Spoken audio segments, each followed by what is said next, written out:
1 year, one single date, 1177 BC.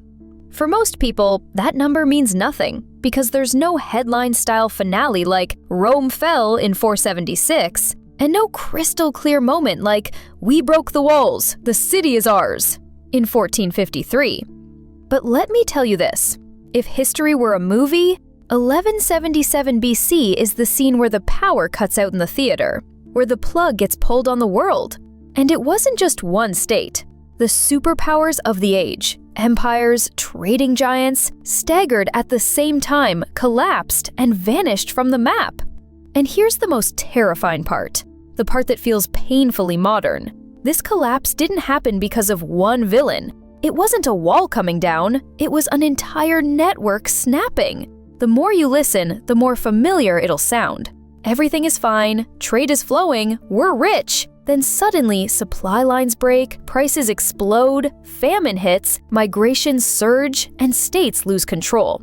Sounds familiar?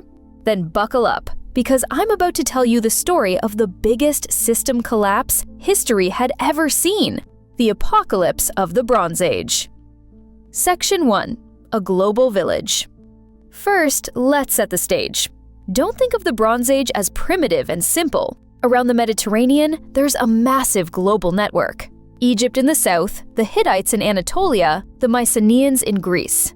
Kings write to each other, calling each other "my brother," sending ivory, gold, textiles. This is an era of diplomacy and trade. And at the heart of this machine is one material: bronze. The formula is simple. Copper plus tin equals bronze. Copper is common, but tin is rare. It has to come from very far away, maybe Afghanistan, maybe even Britain. And that means this. To forge a single sword, you're dependent on trade routes stretching thousands of kilometers. The Bronze Age was history's first truly globalized era, and the rule is brutal. The more global you become, the more fragile you become. If one link breaks, the whole chain unravels. Section 2. The perfect storm. So what destroyed the system? Who was the killer? The answer is everyone and no one. There's no single culprit here. This was a multi-crisis, a perfect storm. The dominoes were lined up so perfectly that once one fell, they all went. So let's knock them down one by one. Domino 1. Climate and hunger. Evidence suggests the region suffered severe drought. No rain means no wheat. No wheat means no food. And hungry people are dangerous. Hungry people rebel. Hungry people migrate. The state's tax revenue drops. You can't feed the army anymore. Hunger begins eating empires from the inside like acid. Domino 2. Mother Nature's fury. Just when you're struggling with drought, the ground starts shaking. The eastern Mediterranean enters a storm of earthquakes. City walls crack. Harbors collapse. Look, if a wall falls, you can rebuild it. But if your harbor collapses, your trade dies. If your storage buildings fall, your grain rots. Earthquakes cripple the system physically. Section 3. Hits from within and without. Domino 3. Rebellions. The people are hungry. The government is weak. The economy is breaking. Result? Palaces start burning. Bronze Age states are centralized to the bone. The palace runs everything. The palace gives seed. The palace collects harvest. The palace controls records and distribution. When the palace burns, the brain of the system burns. And once the brain dies, the body falls apart. Domino 4. And the most famous, the Sea Peoples. History books love blaming them. They came from the sea and burned everything down. But the truth is more interesting. They weren't the cause. They were the consequence. The system was already weakened. The Sea Peoples were raiders who kicked an empire already lying sick in bed. Maybe they were migrants fleeing hunger, maybe opportunistic pirates. But they hit the coastal cities and harbors, the system's airways, and they choked them. Section 4. The moment of collapse. Now the pace accelerates. These disasters didn't arrive one by one. They hit at the same time. Drought here, earthquakes there, civil conflict here, pirate attacks there. And that magnificent global network snaps. Every king, every city says, "Me first." borders close, trade stops. And when trade stops, bronze runs out. When bronze runs out, weapon production collapses. No weapons means no security.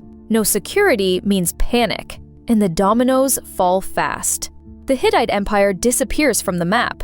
Mycenaean palaces turn to ash. And from the trading hub of Ugarit, we get a final message. An emergency clay tablet that didn't even have time to finish firing in the kiln.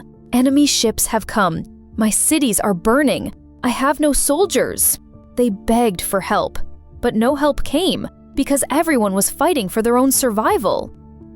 Section 5. The lights go out. 1177 BC didn't happen in a single day, but it closed an entire era.